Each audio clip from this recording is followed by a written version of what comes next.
Lawmakers say Superintendent Ryan Walters is playing politics at the Capitol.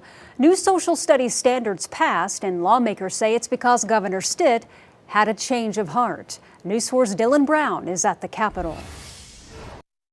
Those social studies standards weren't sent back to the board, but we now know a closed-door meeting with Superintendent Ryan Walters had all the power to let lawmakers decide what they did this week.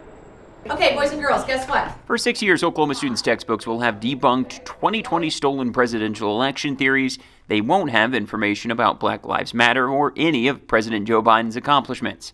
Lawmakers stunned that Senate leaders let the social studies standards pass. I think the biggest news of the week clearly is Republican Senate not holding Ryan Walters accountable again. Education Chair, Senate Republican Adam Pugh, filed a resolution a week ago to send the standards back. 3 board members wanted them back. Even the governor wanted them back. But Senate Pro Tem Lonnie Paxton said the governor changed his mind Sunday. Decided not to help us push that forward. That's his call.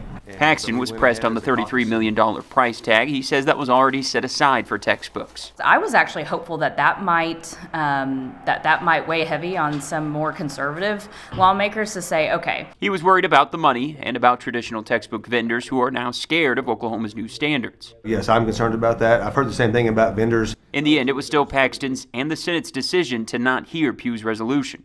House Speaker Kyle Hilbert seemed to say there were concerns just from Democrats. The Democrats really love talking about Ryan Walters. But he was pressed on the fact that several Republicans signed on to Pugh's resolution to send those standards back. Yes, there were members that signed on as co-authors, and at the end of the day, we couldn't build consensus on those items on what, if anything, we wanted to change. The curriculum lines up with what right-wing think tanks PragerU and the Heritage Foundation offer.